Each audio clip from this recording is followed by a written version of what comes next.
ॐ तव कथामृतं तप्तजीवनं कविभिरीडितं कल्मषापहं श्रवणमङ्गलं श्रीमदाततं भूमि गृह्णन्ति ये भूरिदा जनाः। आइए हम श्री श्री रामकृष्ण वचनामृत या गुजराती में कथामृत उसको लेकर जो चिंतन कर रहे हैं, तृतीय दर्शन का हम अध्ययन कर रहे हैं, उसको आगे बढ़ाते हैं। हम लोगों ने देखा कि श्री रामकृष्ण देव ने बड़े विस्तार से संसारी मनुष्य, बद्ध जीव, इस रूप से विस्तार से वर्णन किया है। और हम लोगों ने ये भी देखा कि इसके पीछे श्री रामकृष्ण देव की भावना क्या थी, अर्थात संसारी जीव, सर्वसाधारण मानव को, क्योंकि इस संसार में अधिकांश संसारी जीव ही रहते हैं, तो भगवान जो अवतार लेकर आते हैं वे सभी का उद्धार करने ही आते हैं, और अधिकांश सर्वसामान्य जीव का उद्धार करना यही उनका एक तरह से नर रूप धारण करने के पीछे उद्देश्य भी होता है।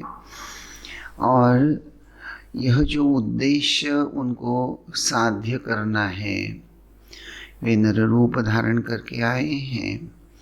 जैसा अगर आप वचनामृत या कथामृत पढ़ते हैं तो कथामृत के प्रारंभ में बहुत बार महेंद्रनाथ गुप्त किसी न किसी श्लोक का या गीता के श्लोकों का उल्लेख करना अवश्य ज़रूरी समझते हैं।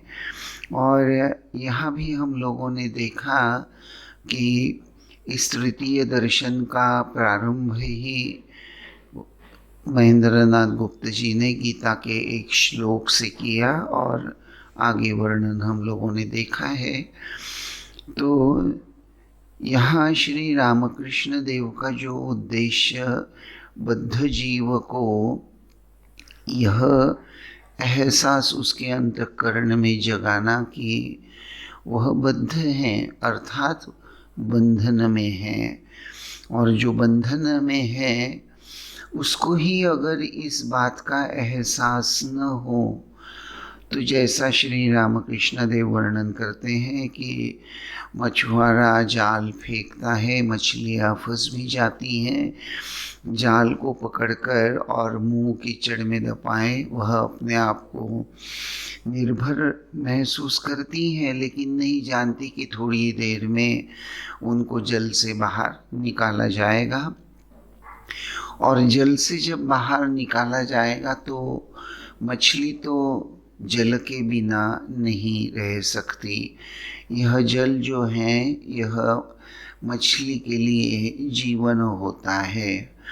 तो उसी तरह मनुष्य जो है वह बद्ध रहकर अगर जीता है, ये जो संसारी शब्द हैं, श्री रामकृष्ण देव ये जो संसारी यह शब्द जब इस्तेमाल करते हैं तो किस अर्थ में करते हैं। जैसा मैंने कहा कि बद्ध जीव या संसारी जीव अर्थात जो बंधन में है, तो ये बंधन क्या है भाई, अर्थात जन्म मरण के चक्र में बांधने वाला बंधन होता है।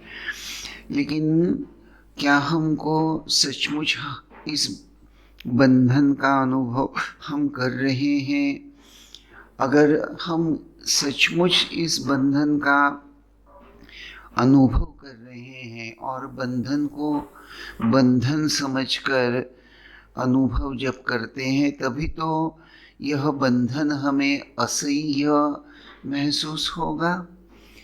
क्योंकि ये बंधन अगर मीठा लगे तो उस बंधन से कौन अपने आप को छुड़ाने का प्रयास करेगा।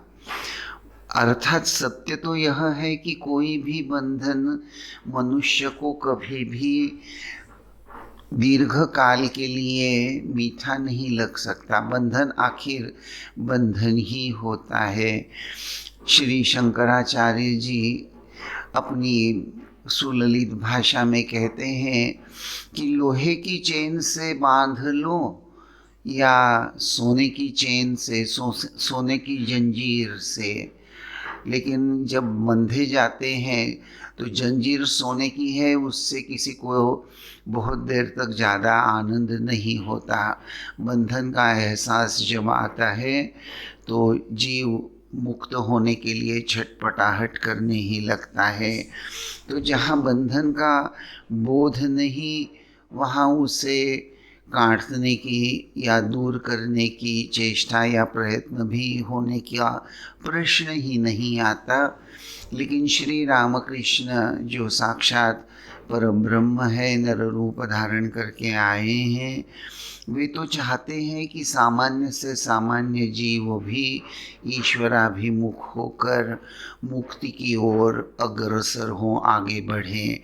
तो संसारी जीव, यह शब्द जब श्री रामकृष्ण व्यवहार करते हैं, संपूर्ण कथामृत में यह शब्द बहुत बार आएगा। तो यहाँ श्री रामकृष्ण देव संसारी और सन्यासी इस प्रकार से भेद बुद्धि मन में बनाए रखकर यह बात नहीं करते, या संसारी जीव यह निकृष्ट प्रतीका है और सन्यासी जो है त्याग वैराग्य को लेकर चलने वाला जो है वह श्रेष्ठ है।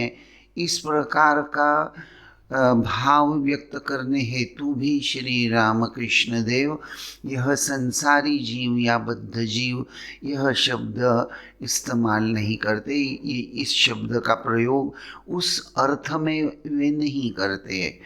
साक्षात भगवान है और भगवान के दृष्टि में सभी जीव समान ही होते हैं। परब्रह्म परमेश्वर जब नर रूप धारण करके आते हैं तो निश्चित रूप से उन्हें यह ज्ञान रहता है कि उन्हीं के द्वारा इस सृष्टि का सृजन हुआ है और सृष्टि में जिसका सृजन हुआ है उस सब में वे ही परम तत्व के रूप में बसे हुए हैं। अतः उनकी दृष्टि में कोई नीच, कोई उच्च, कोई निम्न प्रतीका, कोई उच्च प्रतीका, श्रेष्ठ कनिष्ठ, इस तरह से भेद बुद्धि जो है वह अवतार पुरुषों के अंतःकरण में नहीं होती।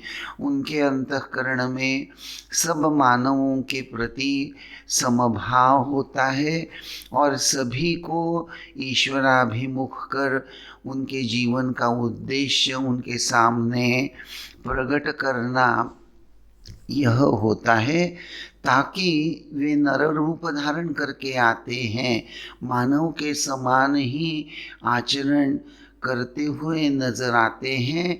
वह यह इसलिए करते हैं ताकि उनको देख देख कर, उनको आदर्श मानकर जीव अपना जीवन उन्नत कर सके।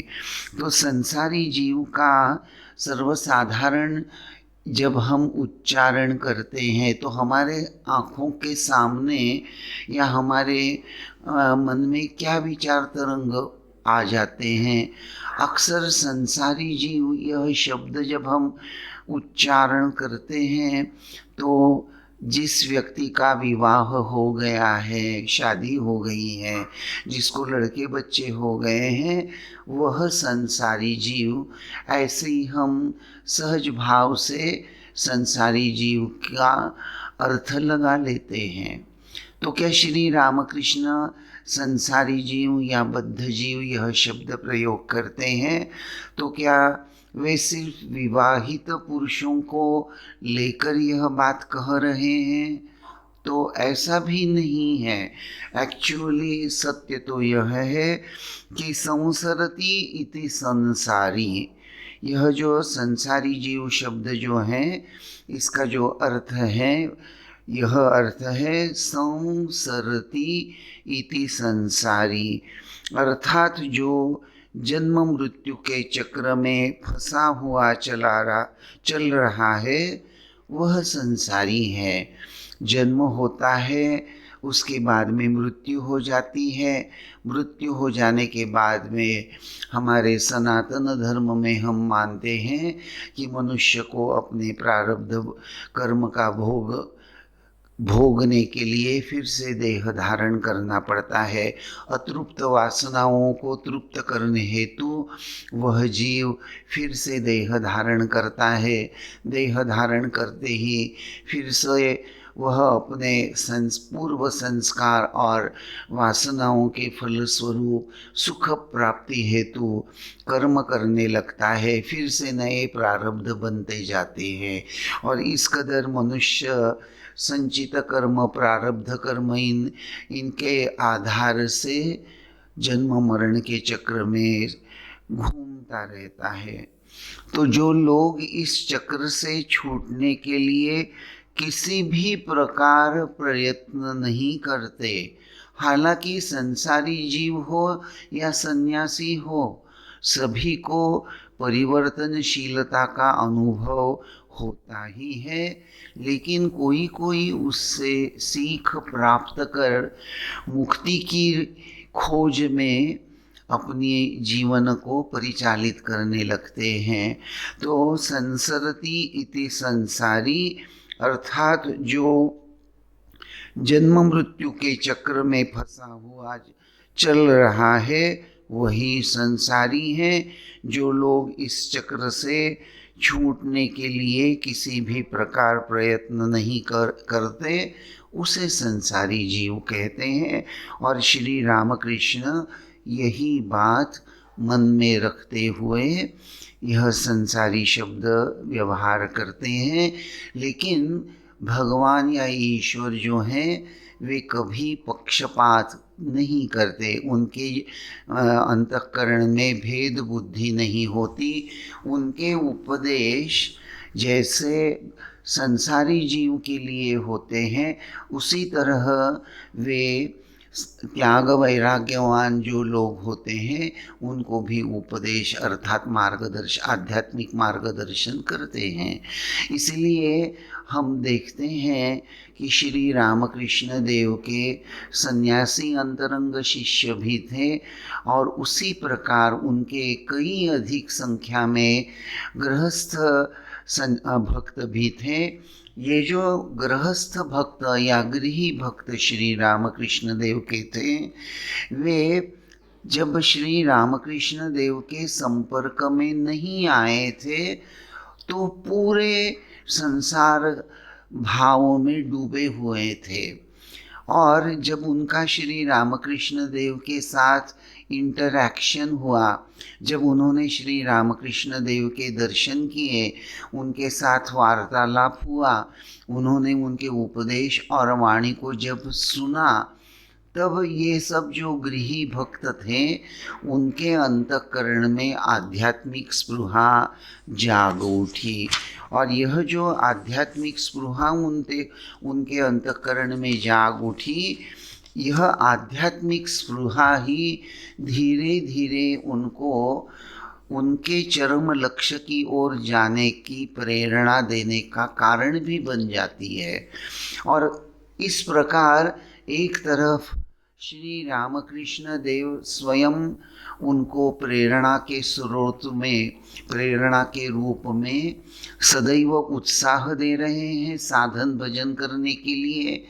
उनके अंतःकरण में वे बंधन में हैं, यह बात उनको समझा रहे हैं, लेकिन सिर्फ बंधन में है यह समझाकर श्री रामकृष्ण देव चुप नहीं रहते। इस बंधन से किस प्रकार से सर्वसामान्य जीव, संसारी जीव, बद्ध जीव मुक्त हो सकता है, वह उपाय भी श्री रामकृष्ण देव बताते हैं और उत्साह भी दिलाते हैं। बहुत बार संसारी जीव जो होता है, जब उसको यह पता चलता है कि उसके अंतःकरण में विविध प्रकार के सांसारिक संस्कार बसे हुए हैं, जिसके फलस्वरूप उसके अंतःकरण में विषय चिंतन, विषयों के प्रति प्रचंड आकर्षण वो लोग महसूस करते हैं। लेकिन दूसरी तरफ उनको ये महसूस भी होने लगता है कि विषयों में परिवर्तनशीलता है और विषयों के द्वारा मिलने वाला सुख वह क्षणिक सुख है। तो शाश्वत सुख की ओर बढ़ना ही हमारा मुख्य कर्तव्य कर्म है। देखिए, बहुत बार संसारी जीव ये जो कर्तव्य, यह जो शब्द है ये बड़ा कंफ्यूजिंग, कर्तव्य कर्म, बहुत बार बहुत से लोग ये कर्तव्य कर्म इस शब्द को लेकर ही संसार में उलझ कर रह गए, ऐसा नजर आता है। तो मनुष्य का क्या कुछ कर्तव्य कर्म वाकई होता है? अगर यह प्रश्न ही हम चिंतन में लाते हैं तो मनुष्य का सर्वाधिक महत्वपूर्ण कर्तव्य कर्म कौन सा है? माता पिता की सेवा करना, संसार करके अपने लड़के बच्चों को जानकार बनाते हुए उनको अच्छे संस्कार देकर उनको बड़ा करना। क्या होते हैं कर्तव्य कर्म की परिभाषा? क्या मनुष्य का मुख्य कर्तव्य कर्म क्या है? क्या संसार करते हुए सांसारिक जीवन यापन करना यही मनुष्य का कर्तव्य कर्म होता है? बहुत से लोग कभी कभी जब आध्यात्मिकता की बात उठती है, त्याग वैराग्य की बात उठती है, तो बहुत से लोग इस बात की दुहाई देते हैं कि हमारे माता पिता ने हमें जन्म दिया है, हमारे माता पिता ने हमको खाना खिलाकर, कपड़ा और सब कुछ देकर बड़ा किया है, हमारे माता पिता के कारण ही हम स्वावलंबी हो गए हैं, जीवन में कुछ अर्थार्जन करने लगे हैं, माता पिता के कारण ही हम लोगों को अर्थार्जन करने के लिए जो क्षमता प्राप्त करनी होती हैं वह हम प्राप्त करने में सक्षम हुए हैं। लेकिन उसके पीछे हमारे माता पिता का बहुत बड़ा अवदान है। अर्थात हमारे माता पिता को देखना, अपने पत्नी की देखभाल करना, पुत्रों की, कन्या की देखभाल करना, यही हमारा परम कर्तव्य है।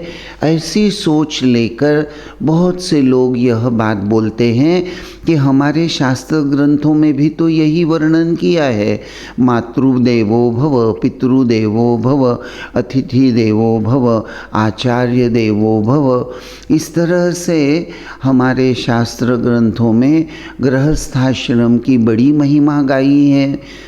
महाभारत में आता है कि ब्रह्मचर्याश्रम, गृहस्थाश्रम, वानप्रस्थाश्रम और संन्यासाश्रम, इन 4 आश्रमों में श्रेष्ठ आश्रम कौन सा है? ऐसा जो प्रश्न आ जाता है तो महाभारत में वर्णन आता है स्पष्ट रूप से, भागवत में भी वर्णन आता है स्पष्ट रूप से कि गृहस्थाश्रम बड़ा ही श्रेष्ठ है। तो गृहस्थाश्रम अगर श्रेष्ठ हैं और गृहस्थाश्रम में रहते हुए गृहस्थ के जो कर्तव्य कर्म हैं, अर्थात माता पिता की देखभाल करना, पत्नी की देखभाल करना, कन्या पुत्रों की देखभाल करना, यह तो परम कर्तव्य हैं। अतिथि देवो भव, अतिथि जो आते हैं उनकी देखभाल करना। महाभारत यह जो गृहस्थाश्रम को बहुत बड़ा बोलती है, क्यों बोलती है? क्योंकि गृहस्थाश्रमी ही ब्रह्मचर्याश्रम, अर्थात जो बालक हैं, बालक की देखभाल कौन करता है? गृहस्थाश्रमी अर्थात माता पिता करते हैं। सन्यासी जो हैं उसको भिक्षा देने वाला, उसके उदर निर्वाह के लिए, खाने पीने के लिए जो कपड़ा और अन्न लगता है वह कौन प्रदान करता है? तो बोले गृहस्थाश्रमी ही करते हैं। ये जो संसार में बहुत सारे पशु पक्षी हमको दिखाई देते हैं, उनको खाना कौन खिलाता है? तो गृहस्थाश्रमी खिलाता है। तो हर दृष्टि से देखो तो इस संसार में, इस संसार चक्र में गृहस्थाश्रमी की एक बहुत बड़ी भूमिका नज़र आती है। और इस दृष्टि से अगर कोई कहे कि ये जो चतुराश्रम है, ब्रह्मचर्य आश्रम, गृहस्थ आश्रम, वानप्रस्थाश्रम और संन्यासाश्रम, इन चारों आश्रमों में सबसे श्रेष्ठ आश्रम कौन सा है?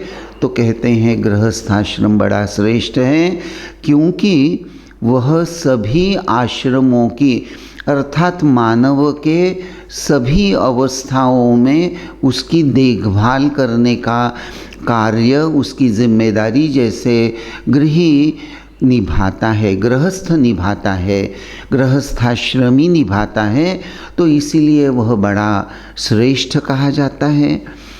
एक दृष्टि से यह बात निश्चित, यह एक व्यावहारिक पक्ष है और इस व्यावहारिक पक्ष से यह बात निर्विवाद सत्य है।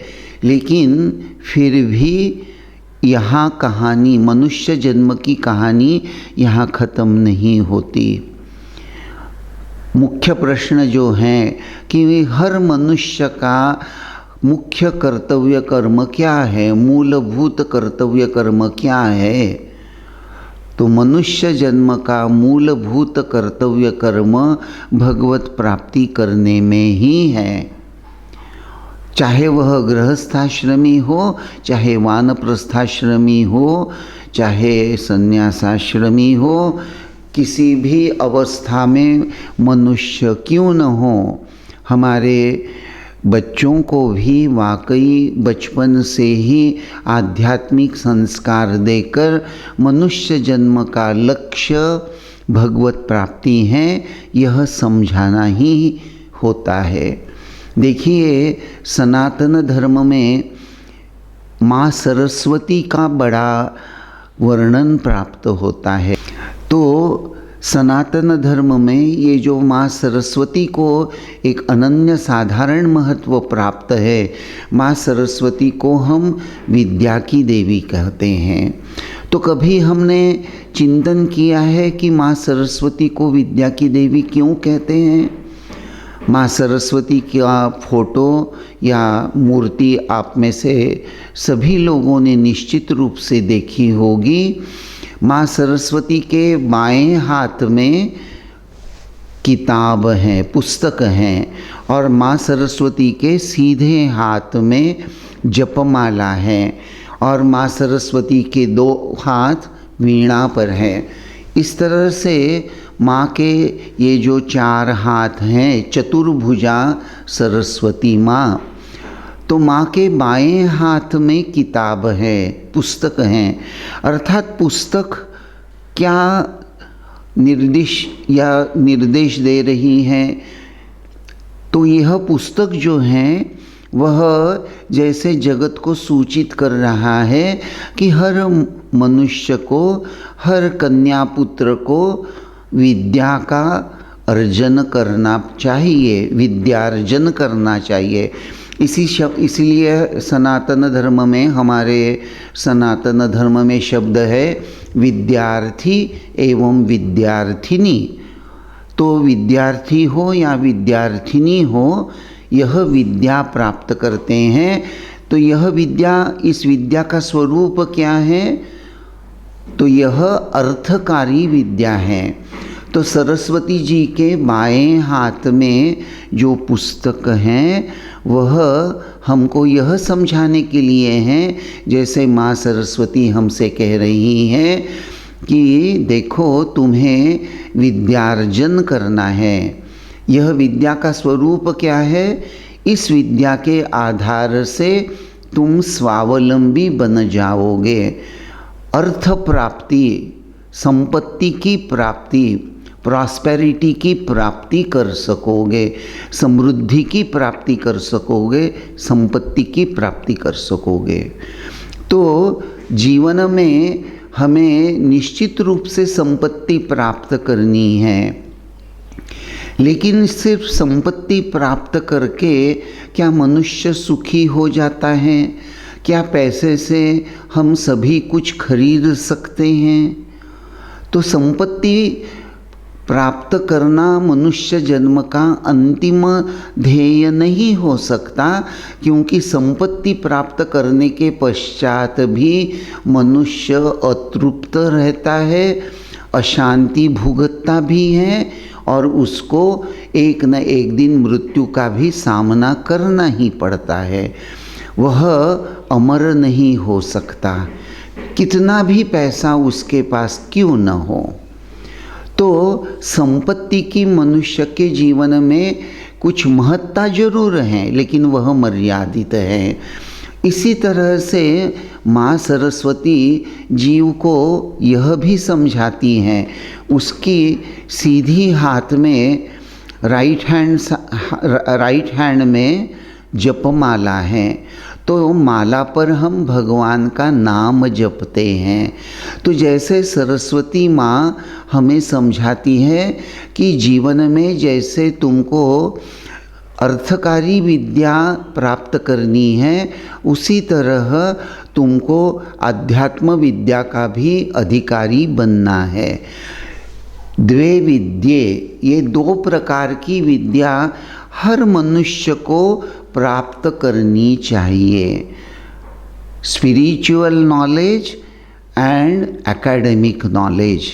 ये दोनों नॉलेज, जिसको उपनिषद की भाषा में पराविद्या और अपराविद्या कहा जाता है। तो माँ सरस्वती जैसे हमको सिखा रही हैं कि तुम्हारे सीधे हाथ में जपमाला है, माला के हर मोती पर, हर मणि पर एक हम भगवान का नाम लेते हुए बार बार भगवान का नाम जपते हैं। तो उसी तरह माँ सरस्वती समझा रही हैं कि जीव को सद्गुणों का अभ्यास करना चाहिए, सद्गुणों को बार बार आचरण में लाकर उसको अपना चरित्र बनाना चाहिए।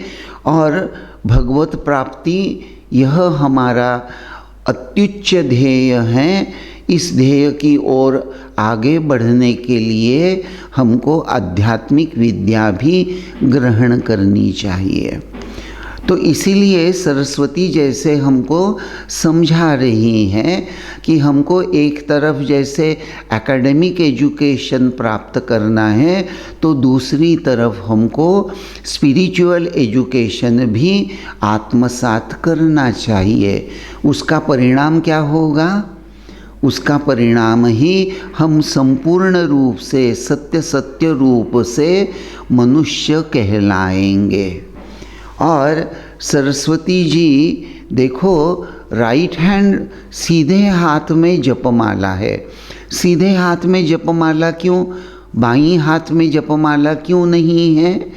इसका एक साधारण एक्सप्लेनेशन यह है कि सर्वसाधारण जीव जो होता है, अधिकांश सर्वसाधारण मनुष्य, उसका राइट हैंड सीधा हाथ पावरफुल होता है। और इसीलिए माँ सरस्वती यह समझा रही हैं कि आध्यात्मिकता के प्रकाश में हमको लौकिक विद्या प्राप्त करते हुए संपत्ति जमा करनी है, संपत्ति प्राप्त करनी है। रोटी, कपड़ा और मकान, यह जो हमारी प्राथमिक ज़रूरतें होती हैं, उसको पूरा भी करना है। लेकिन कभी यह नहीं भूलना कि संपत्ति प्राप्त करना यही हमारा अंतिम ध्येय है। मनुष्य का असली ध्येय, परम ध्येय तो भगवत प्राप्ति या मोक्ष प्राप्ति है, और उसी के लिए उसको सचेतन रहना है। और यह सचेतनता मनुष्य में जागरण करने के लिए, जागृत करने के लिए ही परब्रह्म नर रूप धारण करके अवतार लेकर आते हैं। इसीलिए महेंद्रनाथ गुप्त जब यह परिच्छेद तृतीय दर्शन का प्रथम चरण जब समाप्त हो जाता है और द्वितीय चरण में जब प्रवेश करने जा रहे हैं तो वहाँ फिर एक बार वे गीता का एक श्लोक उल्लेख करते हैं। यो माम जमना दिंच वेत्तिंच लोक महेश्वरम असम्मूढ़ समर्तेषु सर्वपापैः प्रमुच्यते। यो माम जमनादिंच, अर्थात जो मनुष्य परमेश्वर को, ईश्वर को जन्म रहित, अनादि और सर्व विश्व के मालिक के रूप में जानता है, ऐसा जो मनुष्य है उसी को असम्मूढ़ कहते हैं। बाकी जो होते हैं वो मूढ़ होते हैं। What is the definition of या असम्मूढ़, यहाँ जो शब्द आया है असम्मूढ़, तो किसको असम्मूढ़ कहते हैं? तो जो मनुष्य यह जानता है कि परमेश्वर भगवान जो हैं जन्म रहित हैं, अनादि हैं, सारे विश्व के मालिक और सारे विश्व में वही रमे हुए हैं, यह जो जानता है, ऐसा ज्ञानवान मनुष्य वह पाप मुक्त भी हो जाता है।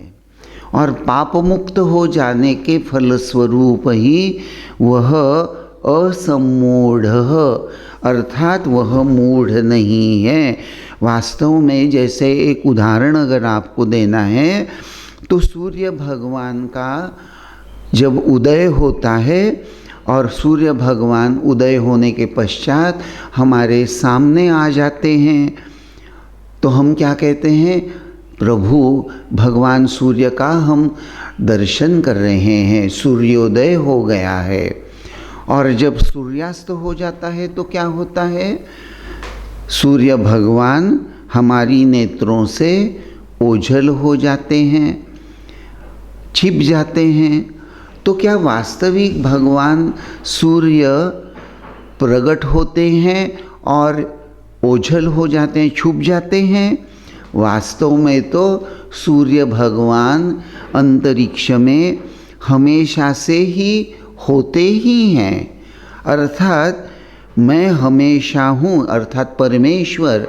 यह उदाहरण आपको समझाने के लिए दे रहा था कि जिस तरह सूर्य भगवान उदय होने पर हमारे सामने दिखाई देते हैं और सूर्यास्त हो जाने के बाद ओझल हो जाते हैं, छिप जाते हैं, तो उसी प्रकार यह जो परब्रह्म है वह नर रूप धारण करके आते भी हैं और अंतर्धान भी हो जाते हैं।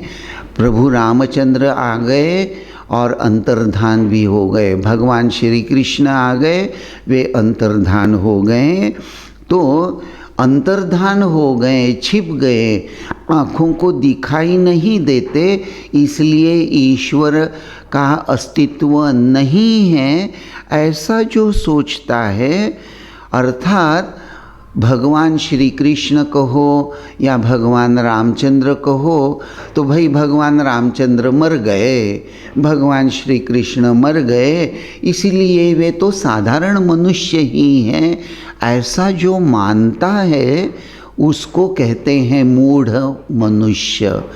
और यह जो जान लेता है कि जो हमको ऐसा लगता है कि प्रभु इस जगत को छोड़कर चले गए, उन्होंने महासमाधि ले ली, भगवान रामचंद्र शरयू नदी में उन्होंने अपना देह छोड़ दिया, भगवान श्री कृष्ण ने प्रभास तीर्थ क्षेत्र में एक शिकारी के बाण से जैसे उन्होंने बाण लगने के पश्चात जैसे अपना देह छोड़ दिया। तो यह तो व्यावहारिक पक्ष हो गया। वास्तविक भगवान रामचंद्र या भगवान श्री कृष्ण चिन्मय रूप से आज भी विद्यमान हैं और हजारों लोगों को दर्शन दे रहे हैं, एक उच्च दिव्य जीवन जीने के लिए प्रेरणा भी दे रहे हैं। तो श्री रामकृष्ण भी ठीक उसी तरह जैसे राम जैसे श्री कृष्ण, तो भगवान श्री रामकृष्ण भी उसी प्रकार मनुष्य का उन्नयन करने हेतु परित्राणाय साधूनाम विनाशाय च दुष्कृताम, इसीलिए वह जो राम थे, त्रेता युग में जो राम थे, द्वापर में जो कृष्ण कहलाए, वही इस कलियुग में रामकृष्ण रूप में पधारे हैं।